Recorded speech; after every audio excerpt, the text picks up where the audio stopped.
All right, guys, welcome back to another episode of Ground Up Podcast. Super excited about this episode. We've got, I'm guessing, one that's going to be a really dynamic episode today. We've got a dynamic guest, but before we get to our guest, Matt, how's everything going with you today, buddy? Everything's going good, man. Just busy as usual, but we're good. It is. It's been a very busy couple of weeks. A lot of exciting things on the frontier, but not to talk too much about us because people aren't here for us. They're here for our guests. So Brandon, nice to meet you, buddy. How are you doing today? I'm doing great, brother. I'm just out here, exposing the industry, protecting the sellers, and killing the cohorts, exposing all these corrupt SaaS gurus one at a time. Let's jump into that, right? So exposing the gurus. Now, Matt and I have actually discussed this topic quite a bit at our own time, but what gave you how did we get down this road where this is kind of the angle you're doing, exposing the industry as your hat says?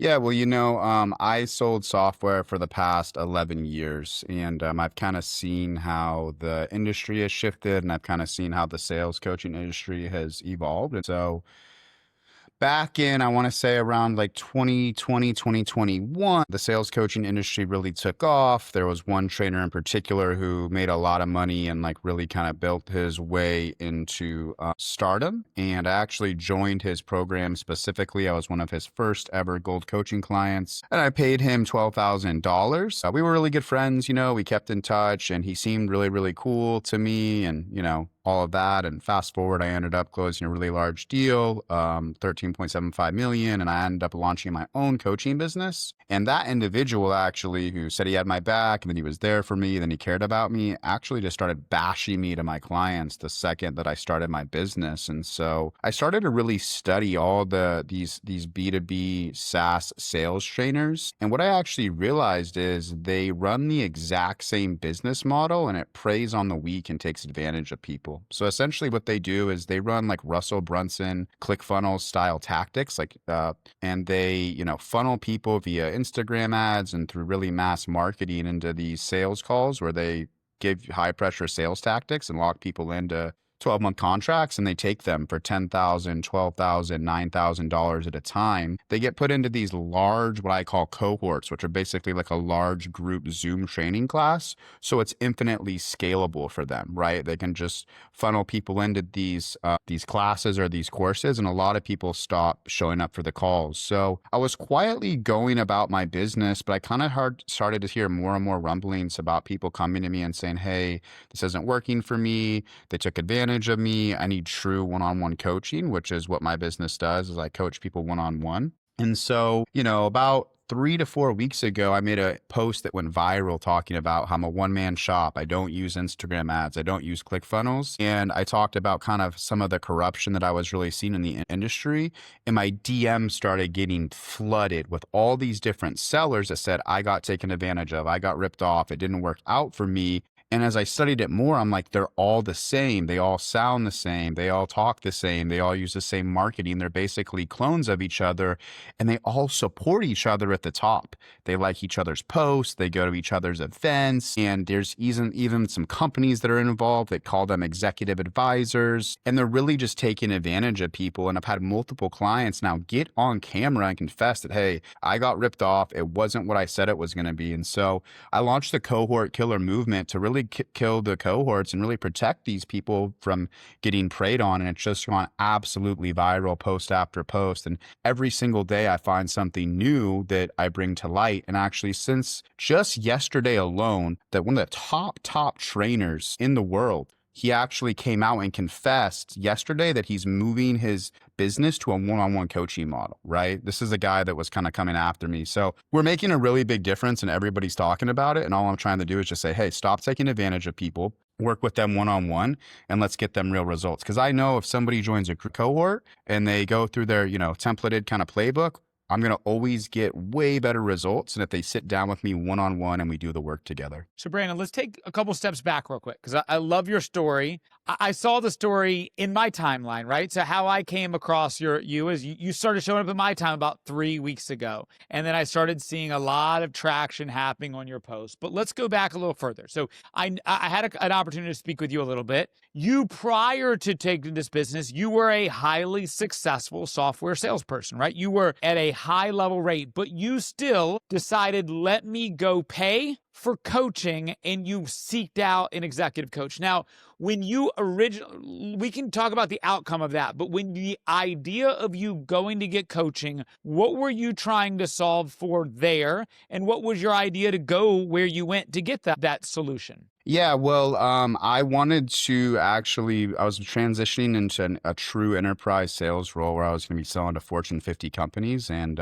these people were positioning themselves as these sales gods that have been really successful in the enterprise. And I'd actually kind of seen a lot of their posts on social media talking about the results and talking about some of the things that they were doing. And so I thought it would make sense for me to go get some, hands-on one-on-one coaching to see if I could kind of make the transition to true enterprise selling a little bit quicker. Makes sense. Now, Matt, you have experience similar to Brandon. Now, the outcome for you worked out better than his outcome has so far. When you got into the industry you are in now in real estate wholesaling, you said, hey, instead of me going to try to learn all this stuff, let me go find a mentor. Can you share with us your experience in that aspect? And once again, maybe not a part of the same kind of structural process, but you still saw success from it. Yeah, I mean, I've seen plenty of clowns in the industry that, they take videos of rented Lamborghinis and penthouses that aren't theirs, and they're telling you I can make you a millionaire in 90 days. You just got to follow me or whatever like that. And I stayed away from anybody that did something like that. The coaches that I went for, I mean, obviously my goal was to learn as fast as possible, learn the mistakes that they made as fast as possible. I don't make them myself, learn a scalable process that I can implement in,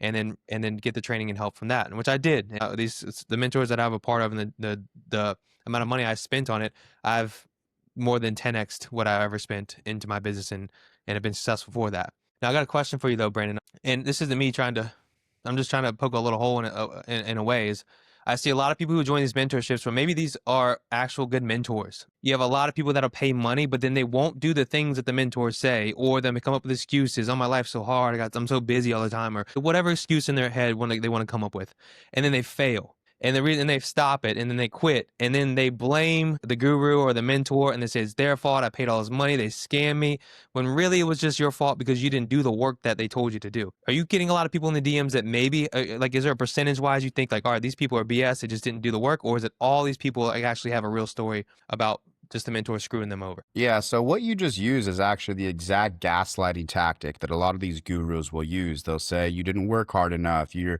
weren't grateful enough, you didn't show up for the calls, so you can't say it didn't work. But the model is fundamentally flawed, right?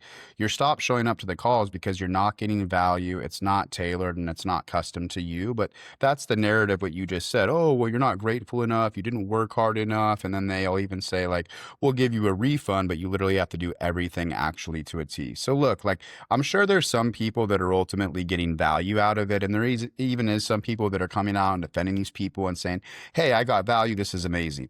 Look, I'm really happy for you. I'm representing the dozens and dozens and dozens of people that are coming to me saying they got ripped off, saying they got high pressure closed, and saying that they were sold a false set of goods. So I'm not necessarily against any one individual. I'm fundamentally against the model of funneling people into these mass Zoom classes and using high pressure sales tactics.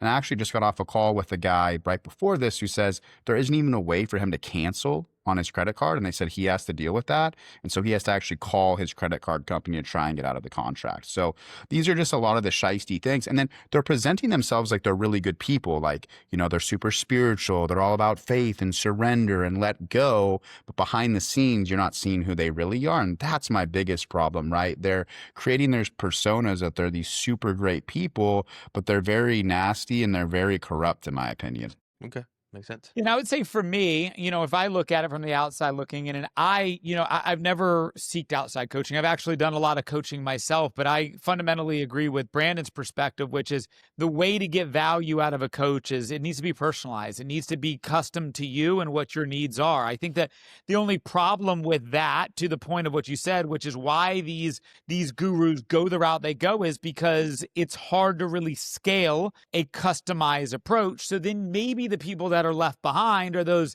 entry-level sellers. And it's easy when you get to a level of one-to-one personalized coaching to speak to the people who are a little bit more successful and who can pay for the higher ticket item, which is what a successful coach should demand and cost. But then are we able to advance the people earlier in their career? So Brandon, what I'd ask you is, how do we help the guys that are in their first 1 to 2 years of their career that don't have the financial ability to pay for the custom one-to-one coaching that ultimately will get priced out the better you get, Brandon? Yeah, I mean, look, there's lots of really affordable cohorts out there. And, $600, $1,000 bucks, that's relatively harmless, right? It's not a Okay, large amount of money and they can got get it. value. They can listen to podcasts and they can join, little, masterminds for $99. I have no problem with that. And that's just Okay. how the business works. What I have a problem with is $10,000, $12,000, locking people in. I mean, that's serious money with serious consequences. So Yeah. that's really what I'm standing up to. Like, it's not necessarily these smaller little programs.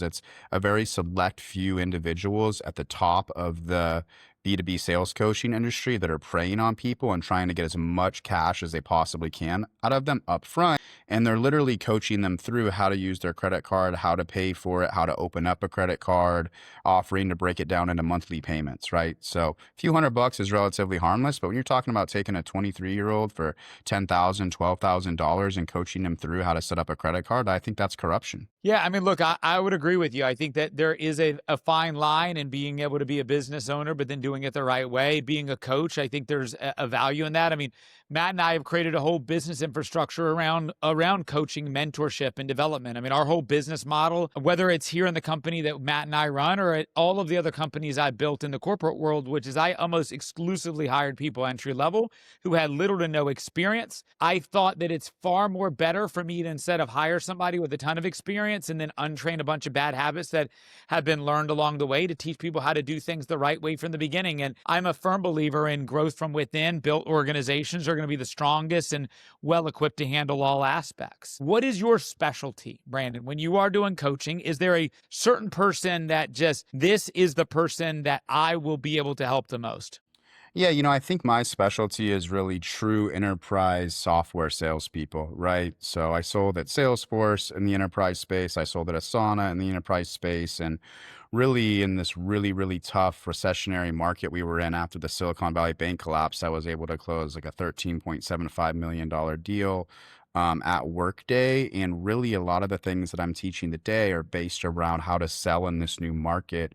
From 2010 to 2022, money was cheap. It was this kind of growth at all costs era in SaaS. And that's what a lot of these gurus actually sold.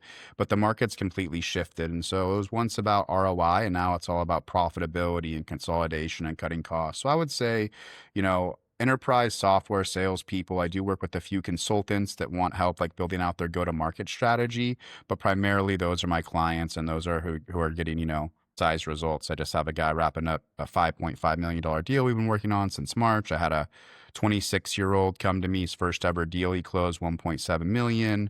Another guy, Mike, at Salesforce, closed 2.6 million. So I'd say large multi-million dollar, kind of enterprise sellers that really want to kind of develop and sell these more strategic, complex deals.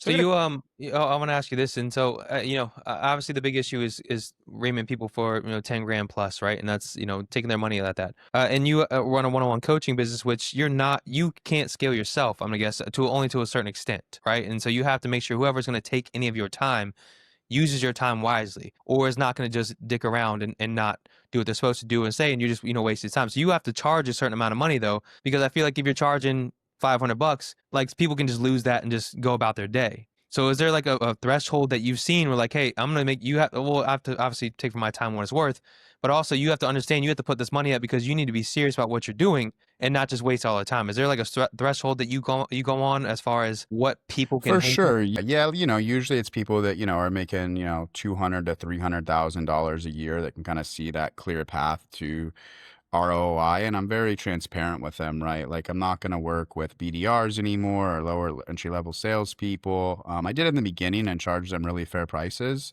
But another thing that's really interesting that I think would be important to talk about is the corporate reimbursement that happened like from a lot of these large tech companies. So when these coaching programs that were really successful launched like 3 or 4 years ago, a lot of these big companies like HubSpot and Salesforce and you name it had education reimbursement stipends of up to like $5,000. And so what these coaches were actually doing is they were creating courses that had certificates just to pass the reimbursement, and they were going after everybody they could, getting people to pay $5,000, and then they were using that to get reimbursed. And that's really how they grew their business. And they were like Inc. 5,000 fastest growing companies. And they were at the ClickFunnels conferences, like holding up their plaques saying, look how successful they were. But if you think about it, they were just funneling corporate funds through their business, right? It's dirty money. And what happened was these companies and these corporations, specifically Salesforce I think it was last year,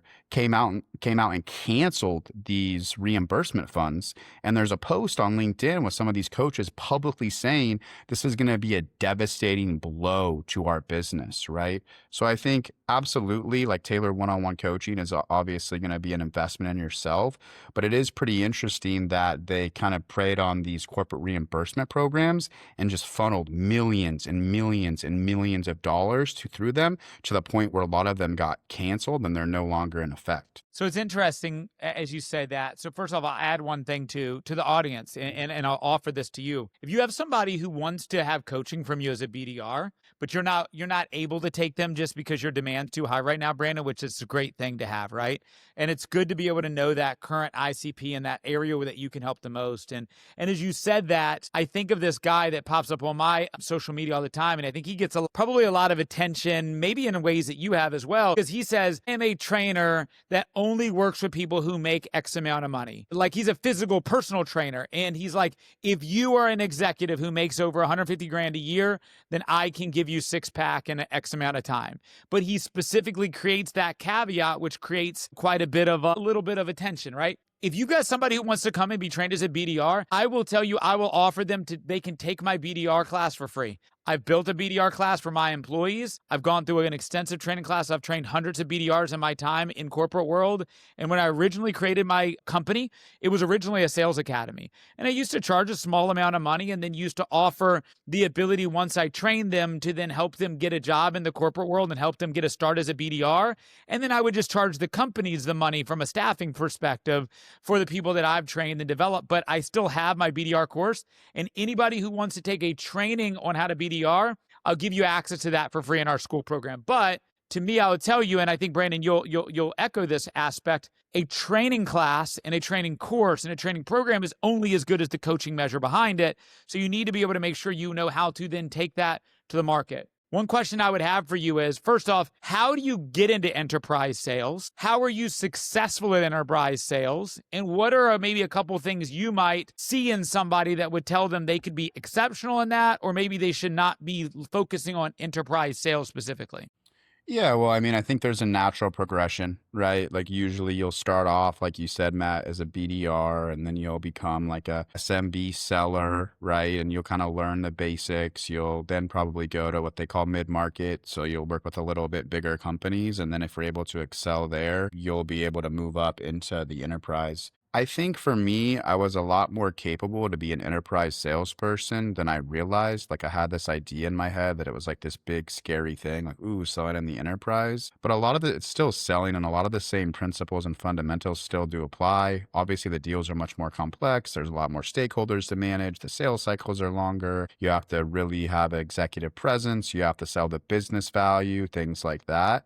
I think that's what's really made me successful, right? Is I really focus on the business value, and I've kind of created this framework called the business value power rankings, which really ties back like the impact that your solution is going to make on the business. So a lot of people will sell product or features and not really focus on like, I'd say like 6 things fundamentally that every business cares about, right? Which is like increasing revenue, cutting costs, becoming more efficient, your ability to scale, mitigating risk, employee retention, right?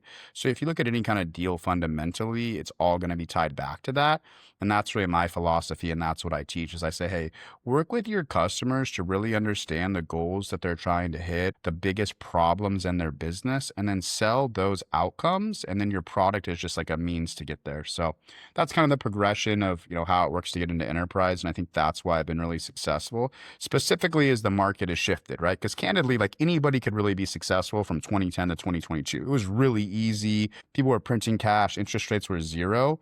But now it's a completely new motion in this macroeconomic environment we're in. And so I think you have to take a totally new approach. And that's kind of what I've been sharing about in a lot of my content. So when you're doing these enterprise sales, and are these like leads that are coming to you? You guys have to cold call these leads in order to get in front of the decision makers. And when you're working in the enterprise sales, is it a longer process to finally get to that person who is going to actually speak to you? And what are your ways to get around all the different gatekeepers they probably have before you can get to the actual person? Yeah, so usually in like, once you get to the enterprise level, I'd say the majority are like you have a current customer install base where you're trying to actually upsell different products, right? So like when I was at Salesforce specifically, they might have Sales Cloud or they might have Marketing Cloud, and you're trying to build relationships with different departments to bring new use cases and expand the platform. And then of course, there also is a net new enterprise sellers, which they're trying to break into these really large whale accounts, right? Which I've done that as well. But I think most of my experience really lies in kind of that platform selling approach. And it's really about just like mapping out, like you said, Matt, the different stakeholders in the organization, coming with a point of view or perspective on how you can ultimately help their business. And I think what I've learned is like really taking the time to work with the lower level people to understand the problems they're facing, their workflows,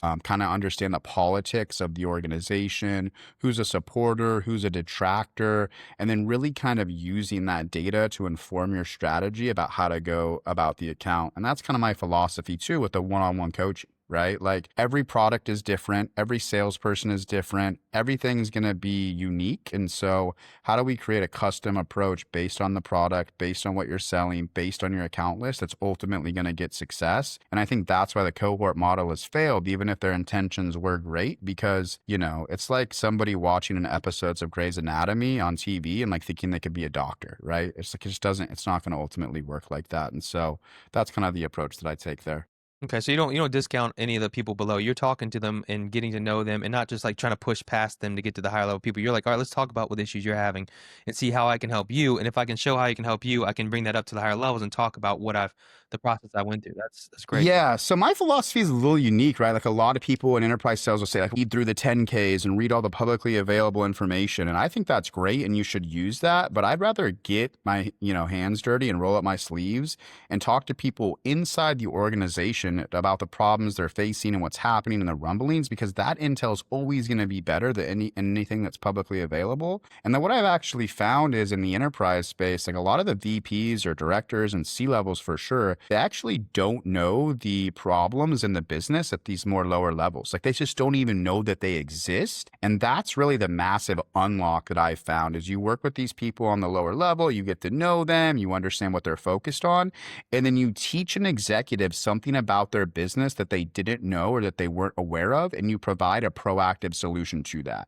So with that $13.75 million deal I closed, they didn't want to buy anything from me. The account was kind of a mess, but I really kind of understood that they were growing through mergers and acquisitions, and I understood that they had this big focus on profitability, but they didn't want to buy anything from me. So what I did was I actually, based on their growth and kind of based on the products they needed to achieve their vision, I mapped out like a 5-year projection of like what their total costs on the platform would ultimately be. And it was a really large number. It was like $17 million.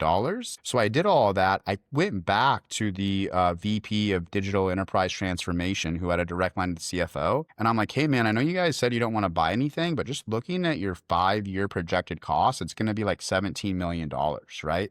And he was like, him and the CFO were like, wow, man, we weren't even thinking about this. We didn't understand our long-term liability. And so that ultimately kicked off a deal where they negotiated down and we were able to close it for around that $14 million mark.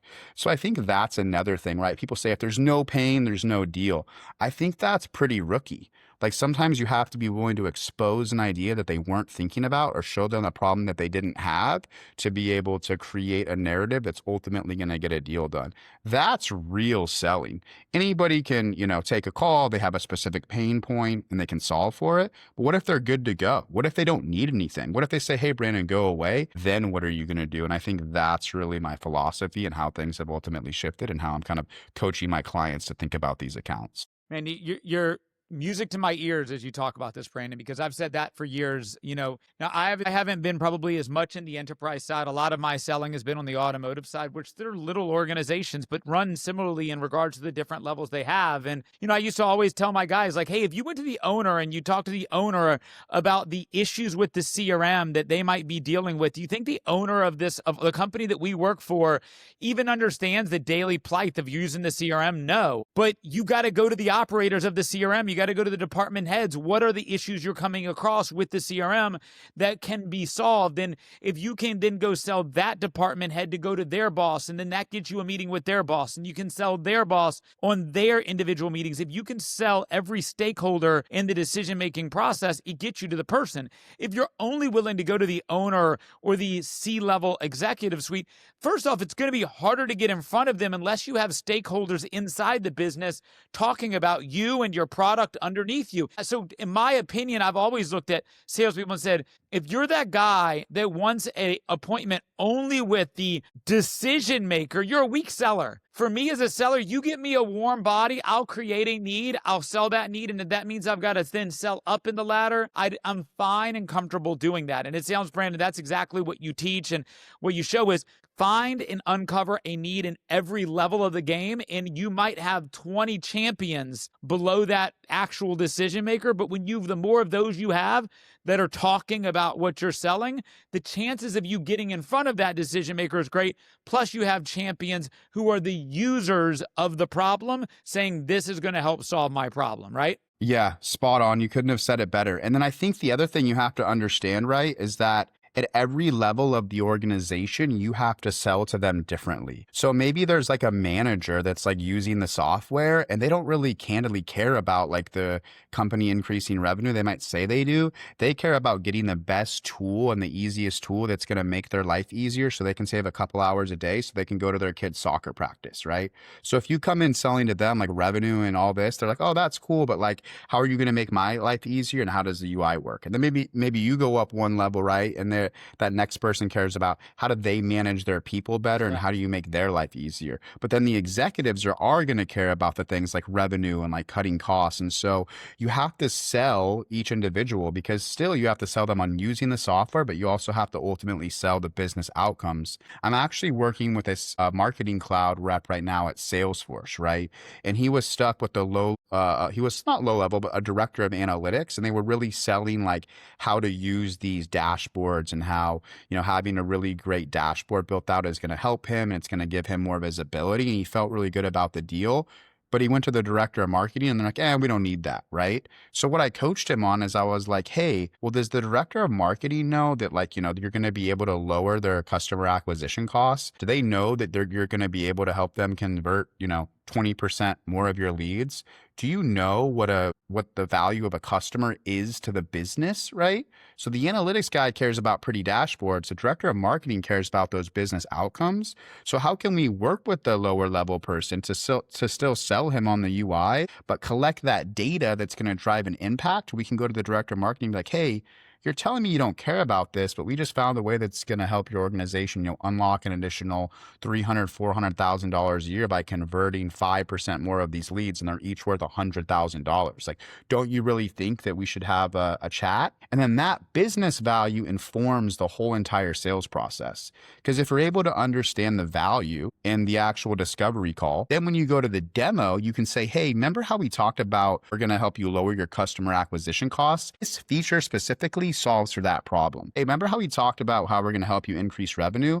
And you start tying each feature back to the revenue or the business outcome that it's going to drive for the business. And then it sets you up for negotiation too. Because when you get on the call and you're like, hey, it's going to be $400,000 to be to work with me or to buy our software, like that's so much money. It's like, well, you just validated for me that we're actually going to help you unlock a much bigger outcome, $1 million or $2 million for your organization. And so for whatever reason, people are missing that and they're selling the features, the functions, the magic sauce of their solution, which you have to at the lower level. But when you get up to show pricing, when you get up to the executives, you have to be able to tie it back to how it's ultimately going to kind of impact those things I mentioned: increasing revenue, cutting costs, driving efficiencies, making them more scalable, speed to market, so on and so forth. So that's been really kind of transformational transformational for me in my career, specifically when the market shifted. And I'm seeing a lot of my clients, the light bulb is coming on for them, and they're starting to unlock some really cool wins. Man, I could geek out with you on sales stuff all day, Brandon. You and I, I think sales, so many people think sales is kind of like, what you might say is like a meathead sport in a sense. It's just like a go drive through this process. I think of sales as a very analytical thing. I think it's a very strategic thing. And it seems like you carry that same perspective into it. When you said earlier,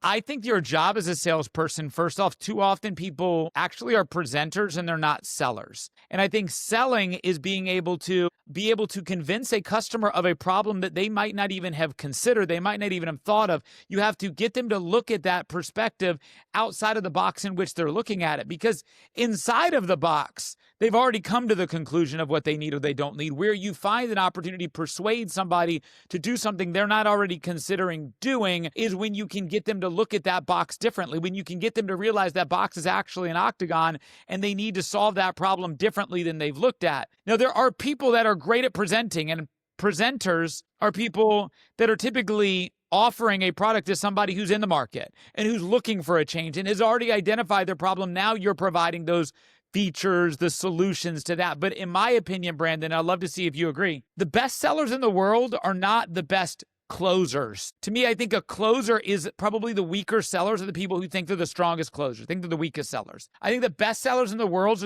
are the people who have the best discovery. And when you can effectively get the customer to admit to their problems and get them to uncover problems that they're not aware of, and then you can come in to provide a solution to those problems you got them to admit to, that's where selling happens. But if you can't ever get them to verbally admit to the problem that you might know is there, but they don't admit to it, you didn't earn the right to sell them anything. So often I see sellers present the same thing to everybody under the same scenario when sales is personalized like you're coaching. If you're offering the same solution to every customer, you're not a seller, you're a presenter.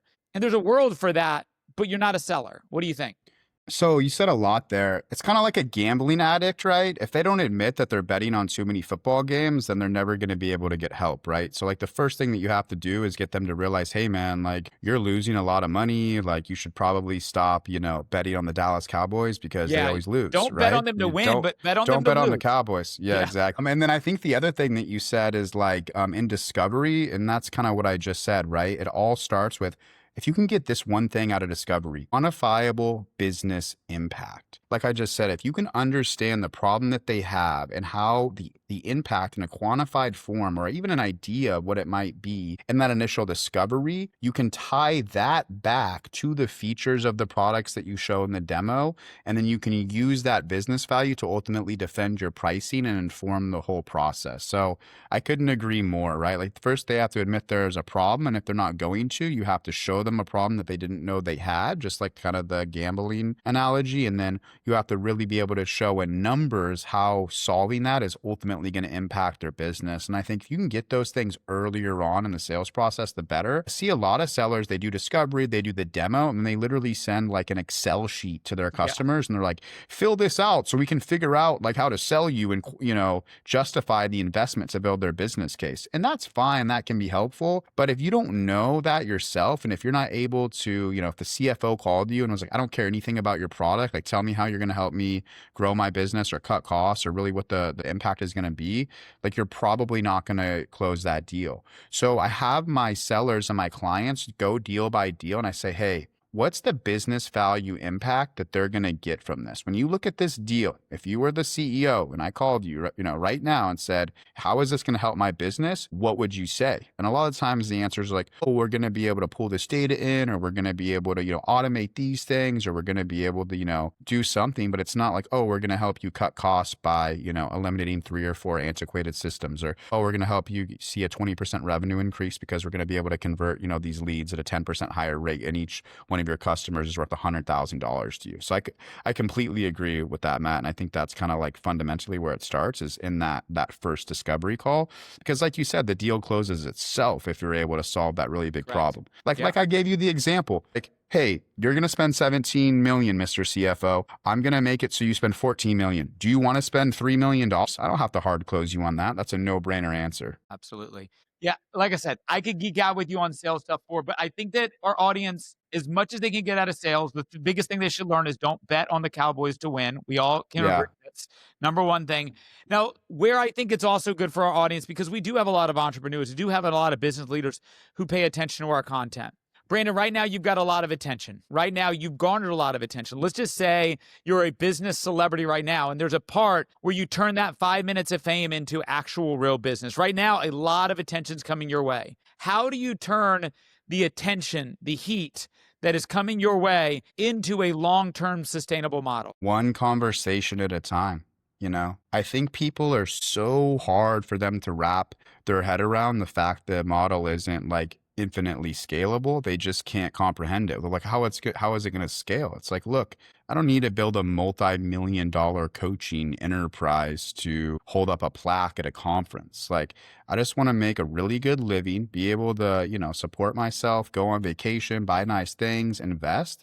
And that can be very, very lucrative for me as well. And then I think the thing that I care about the most is freedom. Freedom to say what I want, freedom to get on here and express how I feel. Like, this is America. We want to be able to say what we want. But a lot of people, I think, in corporate, they're terrified to even like a post or express how they feel because they're literally muzzled by their corporate employers, right? And that was really appealing to me as a part of being a solopreneur. And then I think the other thing is just like freedom to live where you want, right? I can live anywhere in the world, anywhere in the country. And all those things are like extremely valuable to me. So in terms of scalability, I think maybe coaching more sales teams, that's pretty scalable, right? Charging higher ticket to be able to coach more sales teams.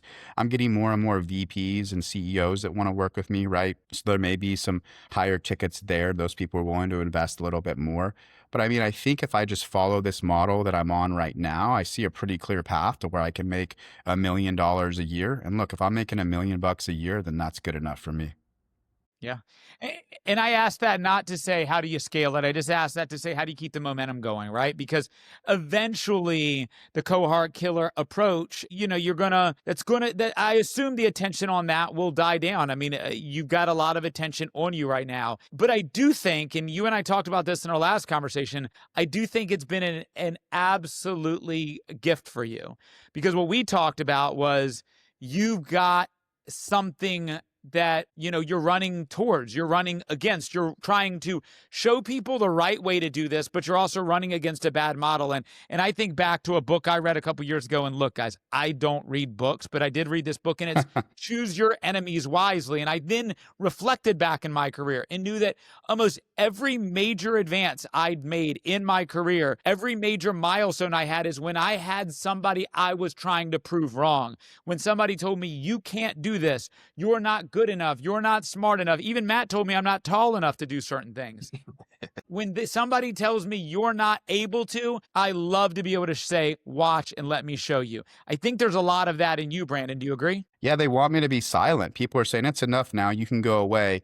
It's okay, Brandon. Wow, you're dragging people. You should just stop. You should just give up. Like, we've heard enough from you. You know what I'm saying? We don't need any more. Like, you should just focus more on, the actual business. This is just a marketing campaign. Wait, he's actually helping people? Wait, is it a marketing campaign? Wait, is it true? It's both. It's real. Like, the beauty of what I'm doing is I'm telling the truth. And that's what's so baffling to people. So I have nothing to hide, nowhere to go. I'm simply calling out things that I'm seeing in the industry that are backed by verifiable people coming forward and telling me the truth time after time again. And the gurus are making mistakes. And a lot of the times they're giving me my next move, right? Like announcing that they're going to move to a one-on-one model, or blocking me and showing me how weak they are, or having their clients attack me. If you didn't have anything to hide, why would you be doing all of those different things, right? So yes, it is saying, obviously, it's marketing, it's getting my name out there. But yes, it's absolutely a mission I believe in. It's also the truth. So it doesn't have to be one or the other. I can say, hey, this is wrong. These people are taking advantage of, younger sellers or sellers as a whole. And I can also say, but here's the solution, which has come to me, and let's get dirty and let's do some one-on-one coaching. Let's drive some really big results for you. All right, so clearly, I mean, you have a good list of people that you're like, stay away from. These people are fake and they'll take your money and things like that. Who Yeah, I would made you? a post and I called all of them out, like the top 7 of them. I ranked them what I believe to be like the most corrupt to the least corrupt. And actually, it's funny. So I did that post last Saturday, and then the guy that I put is the most corrupt in the B2B industry. He came out on his Instagram yesterday and he said, and I quote, "I'm moving to a one-on-one model. No more, none of that cohort nonsense." And that's when it clicked on me. Wow, if the number one guy, the number one trainer just came out and said that, he's in shambles and they're scrambling and now they're actually trying to copy what I'm doing.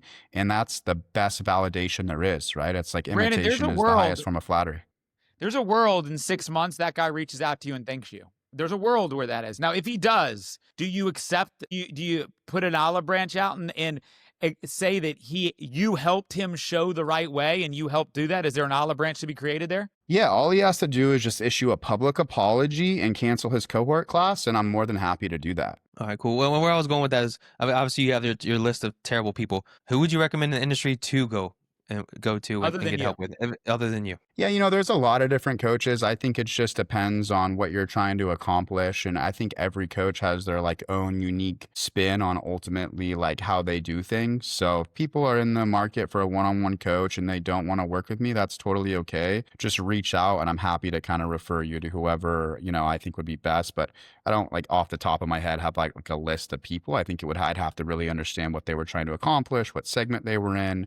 Is it more mindset stuff? Is it more sales tactical stuff? And then from there, I can make a recommendation. Well, Matt, So let me when ask you this because I think they'll help you as well and help our guests. You've got a philosophy on this, and this has been a hard philosophy for me to grasp, but Matt believes in this firmly, and it's kind of like the Alex Hormozy philosophy. I would tell you one of the things that you can look at to somebody who should be somebody that you want to follow around this is when they're willing to give away a lot of their content for free, when they're not hiding it behind a paywall and they give value away for free. Those are the people that probably have the least to hide. Would you agree, Matt? I mean, yeah, that's what I told you that I want to build. I want to build as much free stuff as possible. And then, Alex Hormozy says the same thing, and as much whatever you think about him, he says, make your free stuff so great that their paid stuff looks like shit. And that the way you just give away everything. And so, I mean, my goal is to just help as many people as possible. In my industry here, the real estate industry, I've gone and paid for the guru courses. I've gone the mentorships. It's helped me out a lot. But I just want to give away everything I learned. And then if people learn from that and help grow up, then great. And if one day I create something where like, hey, this could help you in your journey,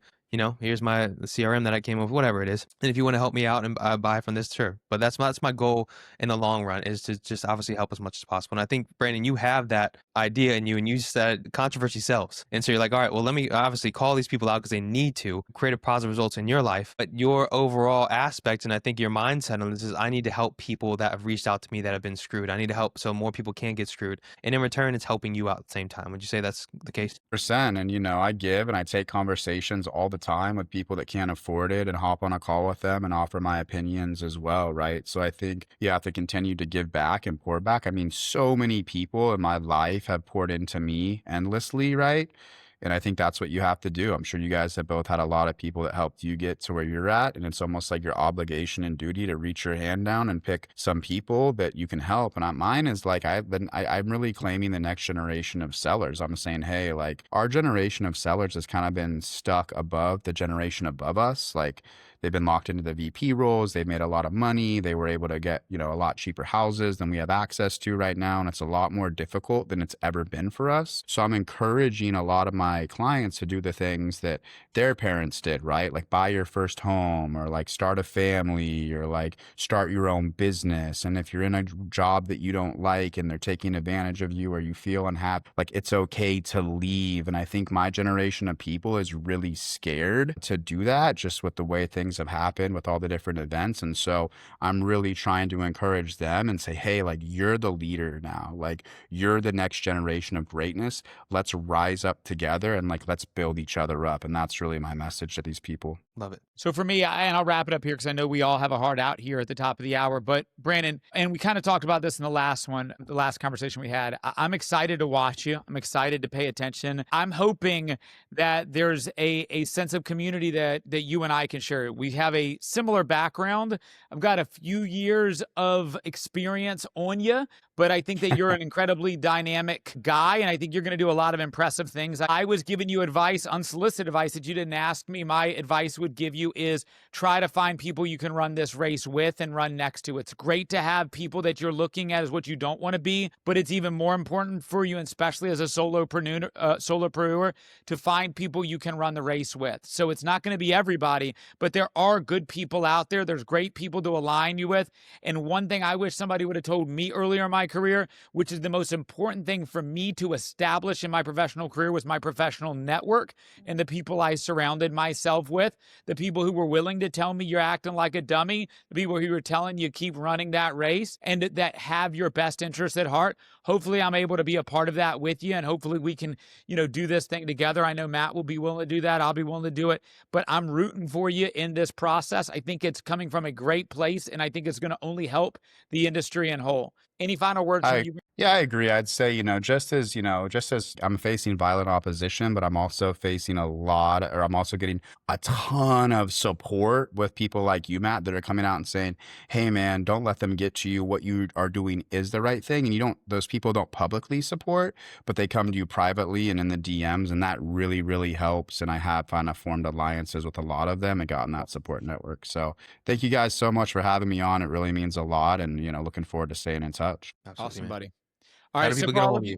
Say it again. How do people get a hold of you real quick before we roll? Yeah, just go to LinkedIn, Brandon Clauser. You'll see me. I don't have a website yet. I'm working on it, but just add me on LinkedIn, Brandon Clauser. Brandon Clauser, Sales Coaching, the Cohort Killer. Perfect. We'll link in all your stuff. stuff. Yeah. Yep. Perfect. Thank you guys. If you guys gentlemen. got anything just like I did, and just like Matt did, especially Matt loved this conversation. I know that for sure. But if you got anything like I did, guys, please like, share, subscribe, comment, hit the the bell icon, because we're gonna drop these episodes every Friday at 9:00. Please reach out to Brandon. He's obviously watch what he's doing here. Watch who's he's exposing, who he's putting you towards, and obviously go and reach out to him if you're looking for any sales help. Thank you guys so much. Thanks, guys.